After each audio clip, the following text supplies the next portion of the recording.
Good afternoon, good afternoon. Welcome to Losers Become Winners for January 8th, 2020. USO exits the field with a 20% profit. Let's go look at that chart. There it is.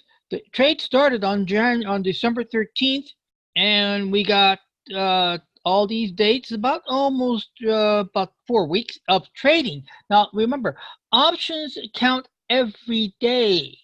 So this would be calendar days. So essentially 25 days, about right.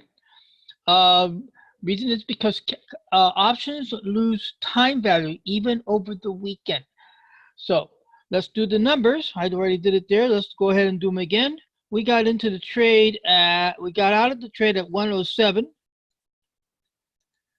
We paid 8.89 cents. That's 18 cents per contract. We had 10 contracts. So you have to go 10 contracts. And then 10 contracts. Each contract is 100 shares inside of it. And result is we had with about $180 gross return. And I say gross return because we still got to minus out the commissions. And commissions on 10 contracts should be about, say, maybe $20. So $160 more or less. We'll find out the final numbers. But the bottom line is, what will happen now is we're going to charge this, we're going to charge the $444 that is owed to the Tigers from USO. That gives us only a $284 nut to go after. So this trade will return up in the zone again here. That's our plan. We now, instead of going for 444, we're only going to go for 284. Remember, big rocks become little pebble become profit. That said, let's go ahead now move over to the Alpha League. And the Alphas have an interesting thing. Copart jumped over XLY. So let's go to Copart.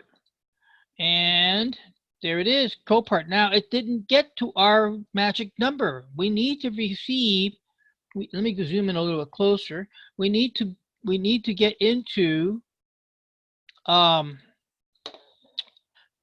zone so we can go last bar low, or we end up with a day trader's exit. And we don't have a day trader's exit. And you see, I'm also doing a ratio check on this. I am going to be doing a video very soon on the stop exits, which is what we've been doing here, versus target exits, which is what this ratio thing is all about. So I'll be explaining that in my upcoming special report. Hopefully, maybe by tomorrow. We'll see how my schedule runs. All right, that said, we are $550 and only $998 minus 550. So when you have 438 to go, and we are running on 5 contracts. So we take that and divide that. And remember, one contract is 100. 100 times 5 is 500. So there we are. We only got to make 80, almost 88 cents on the option to get the break even. But once this baby crosses 30%, I'm going to go right here. And you saw in the earlier example, so we don't be able to get back all our winnings off first trade, but if we break it down to a smaller pebble, we'll be able to catch it later. And you see there, I was basing it off the dipper. That's your day trader's exit. To learn more about dippers, we'll be talking about that as an example in the special report of stop exits versus target exits. All right, that said, let's go on to XLY. And XLY is here. And XLY is in bases loaded, but I don't like to call it because remember what happened? We had a bases loaded situation with USO, and it didn't make it. It got cut out. So, and then something else we forgot. We had an exit trade also on somebody else this last week.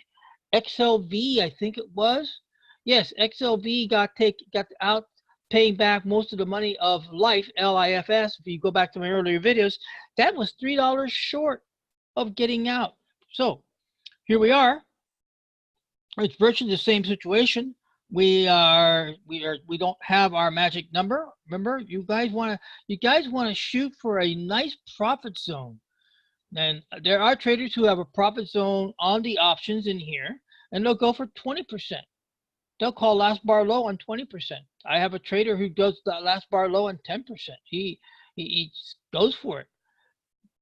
Everybody has to find their own um and yeah. All right. So, a little bit of a brain gap there. But anyway, bottom line is that we can get a little bit higher here, get a higher exit up in this zone here. Then we can go bases loaded, and then we can retire AMCN off the losers list and drop this down to 64. Coming in, Goldman Sachs. Interesting here about Goldman Sachs is like you would figure that the financials are going to have some little bit of problem, because when people start talking about war and stuff of that nature, things get nervous. But apparently, it's not hurting the financials here at Goldman. And Goldman is owing us. Let's get all the numbers here on the same screen. They owe us about $900. It's the same situation. We have a day trader's exit right there. That's why I did that. I put the marker so that we can show where it was our point, and it's up 13%, 438. Okay, so we're about $500, a little under $500 short, but at least it's moving in the right direction. And again, if we can get out just breaking these higher numbers down to smaller, and also be smaller numbers. Also remember, you're getting back your trading capital. Anytime that you exit a profit trade, you got back your trading capital plus a little bit of profit or big profit, whichever. So the bottom line is the money gets back in your pocket to be able to go out and do it again. Well, that kind of wraps it up for today on the losers become winners, January 2020. I will be posting that special report next 24, 48 hours. I got to work on it. Still doing some deep thinking about how to present it. But bottom line is, it's coming. And if you haven't seen the keys to successful trading, catch it soon, because it's going to be gone. With that said, I thank you all for checking into Losers Become Winners for January 8th, 2020. Bye-bye.